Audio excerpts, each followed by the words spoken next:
Hello. Setting up the tripod over there infinitely looks better from a composition standpoint, but the lighting is better here, and I don't have to set up a tripod. I'm eating pudding. So, today I'm going to respond to James's challenge, which I haven't actually gone back and watched the video, so I'm probably getting the wording wrong to this, and I may be getting the challenge wrong as a whole. But if so, then, I'll make another video. Time to do a challenge. So the challenge is to pitch a reboot or a sequel or a reimagining, some thing to a intellectual property. And I have two. I actually have three, but I'm not sure if I should mention the third. I might save that for another video. It's kind of weird, but I have two. And they're both Western themed. And he only said do one, but it's the Wild West. What can you do? The first is to a 1976 movie called The Shootist. For those of you who have not seen it, which I'm guessing is probably everyone, The Shootist is John Wayne's last film, and it focuses on a gunslinger who goes into a town in 1901, and basically it follows him in the end portion of his life.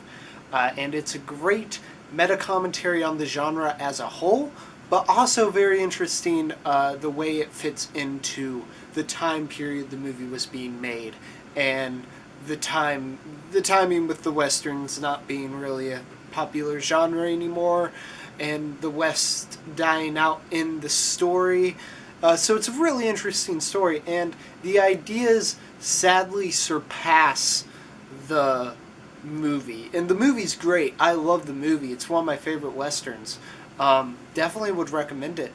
But there's only so much ideas you can pack into a movie and still have a cohesive story. So there is definitely some more ground you can tackle studying the Western genre, how we perceive the West, how the West really was, and also kind of doing what they did with that, except instead of talking about the Westerns dying out, do a meta-commentary on the fact that Westerns have died out. Now, the casting for this would be incredibly hard. I'm not even going to try, because the original was stock full of amazing actors. It was John Wayne's last movie. You have Jimmy Stewart in one of his last movies. You have Lauren Bacall, who is just amazing in everything. And then you have a young Ron Howard, not like a Happy Days young. I guess he was a little bit older than that.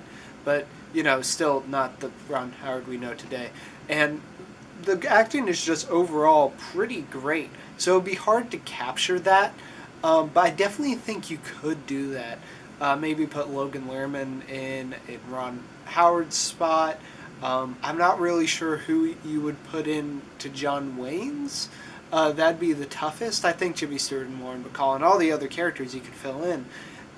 Finding the lead for it would be kind of tough. The second is Jonah Hex. Now, most people just know Jonah Hex off of that one movie.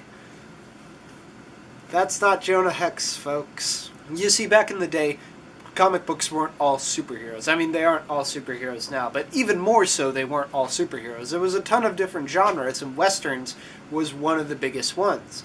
And one of the biggest heroes of DC was Jonah Hex, mainly because after Westerns stopped being popular, writers still found interesting ways to incorporate Jonah Hex into the universe and adapt him for different genres.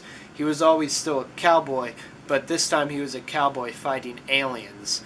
And yeah, I don't know why they made Cowboys and Aliens. They should have just made Jonah Hex. Honestly, Cowboys and Aliens is a better Jonah Hex movie than the Jonah Hex movie was. But there's just so many ways you could go with Jonah Hex, and he's been such an interesting character who's had multiple ways of development over time. And I wouldn't even need to see a live action. He's very popular in the DC animated. He's had his own shorts made, and he's appeared in Justice League Unlimited, Batman Brave and the Bold, and Batman the Animated Series. So the kind of crew who works on those movies definitely has an interest in him. And I would be very down to see a DC animated movie. But I think he would just be an interesting character because You could do, here's Jonah Hex in space, here's Jonah Hex fighting monsters, here's Jonah Hex just being a normal gunslinger hitman. You could go so many different directions. And yeah, they'd probably mess it up again, like they did with the first movie, but you know, might as well give it a shot. I just want to see a Jonah Hex movie, honestly. That doesn't make me feel sad on the inside. So those are my two westerns that I would see a remake of, and Jonah Hex's adaptation, a reboot of. And I'd be interested in hearing your guys' thoughts on these. These are two pretty unknown properties. Just coming from an outsider perspective, as I imagine most of you are, would you be interested in seeing these? And if the answer is no, that's perfectly fair, because who really cares about an old John Wayne movie and Jonah Hex, except for me. See you guys later.